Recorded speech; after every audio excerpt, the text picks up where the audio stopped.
अस्सलाम वालेकुम एवरीवन। इस वीडियो में हम लोग देखेंगे concept of limited revolution by Thomas Hobbes. अब थॉमस हॉब्स 16th सेंचुरी के एक ब्रिटिश फ़िलासफ़र हैं, पॉलिटिकल फ़िलासफ़र। थॉमस हॉब्स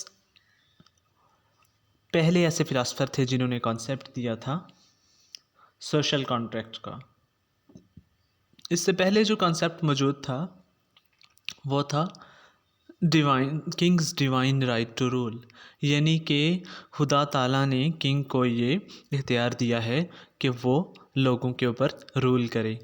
लेकिन सबसे पहली मर्तबा थॉमस हॉब्स ने ये कॉन्सेप्ट दिया कि ये दर हकीकत एक सोशल कॉन्ट्रैक्ट है जिसमें दोनों साइड्स की कुछ ड्यूटीज़ और राइट्स हैं। मिसाल के तौर पर वो स्टोरी को कुछ इस तरह से बयान करते हैं कि before government, before political era, there was a state of nature जिसमें everyone had a complete and absolute freedom. But in that era everyone was against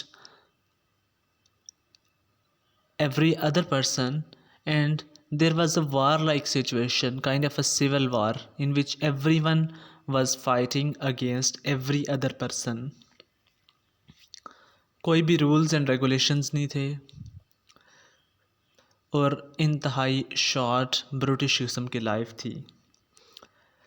और इसमें वो एक ह्यूमन नेचर को भी इन्वॉल्व करते हैं कि ह्यूमन नेचर एक फ़ियर के ऊपर बेस करती है और एक फ़ियर के ऊपर बेस करती है, और ये एक सेल्फिशनेस की एक मिसाल है। ईगोसेंट्रिक होता है ह्यूमन।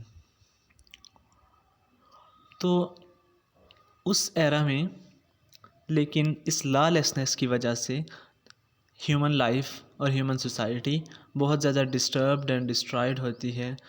हर किसी को अपने जान का और माल का, प्रॉपर्टी का, लिबर्टी का, लाइफ का हर वक्त खतरा रहता है। तो ऐसे में सारे लोग मिलते हैं और आपस में एक कॉन्ट्रैक्ट करते हैं, एक सोशल कॉन्ट्रैक्ट, जिसमें वो अपने सारे राइट्स गिव अप कर देते हैं बिफोर अ पर्सन और अ बॉडी, जिसको वो लेवियथन कहते हैं। लेवियथन से मुराद है वो मॉन्स्टर जो कि एक ऐसा मॉन्स्टर है जो कि छोटे मॉन्स्टर्स को कंट्रोल करता है। तो इसी के ऊपर उन्होंने अपनी बुक का नाम भी रखा था, लेवियथन। तो तमाम लोग मिलते हैं और अपने सारे राइट्स गिव अप कर देते हैं और उसके बदले में वो चाहते हैं कि उनकी लाइफ को प्रोटेक्शन मिल जाए सोसाइटी के अंदर।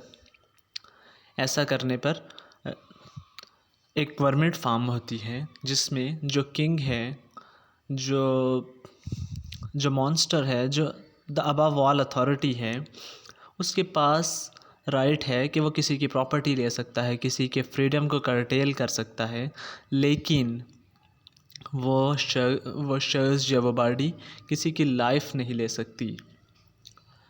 लेकिन यहाँ पर जब हमारा मेन क्वेश्चन आता है कि what is the right of revolt in Hobbesian concept, कि क्या रिवॉल्ट किया जा सकता है। But the simple answer here can be no, but a little bit complex and detailed answer is that usually no। और उन तमाम सिचुएशंस पे जो कि स्टेट ऑफ नेचर से किसी भी तरह से बेहतर हैं, जिसमें स्टेट ऑफ नेचर जो कि पहले बयान की गई है, जिसमें every one was again at the war against every other person, उससे किसी भी तरह से बेहतर है, तो उसमें रेवोल्यूशन का या रिवॉल्ट का हक सब्जेक्ट्स के पास मौजूद नहीं है। लेकिन अगर गवर्नमेंट या लेवियथन लोगों को उनकी लाइव्स से महरूम करने स्टार्ट कर देता है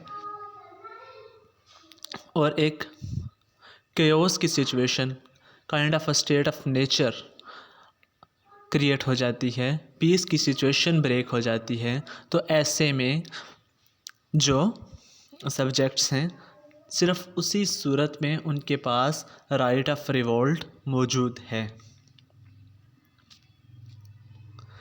लेकिन फिर भी इन कंक्लूजन हॉब्स का फोकस इस पे है कि टू एवरी एक्सटेंट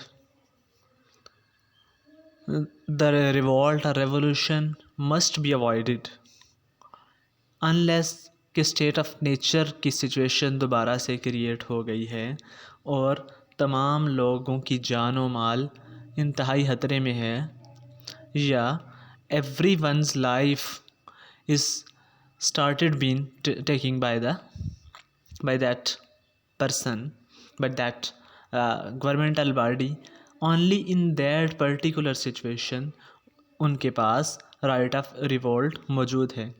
अब सवाल ये है कि उन्होंने ये इतनी एक्सट्रीम थ्योरी दी क्यों। इसकी एक वजह ये थी कि हॉब्स की लाइफ में जो इंग्लैंड था उसमें दर हकीकत एक रिवॉल्ट ही हुआ था, एक parliamentary revolt against the king, जिसने इंग्लैंड में एक कायोटिक सिचुएशन को जन्म दिया। और इसी कायोटिक सिचुएशन और इसी डेंजरस सिविल वार का नतीजा था कि हॉब्स ने इस नतीजे पर पहुँचे और उन्होंने ये वाला कॉन्सेप्ट दिया।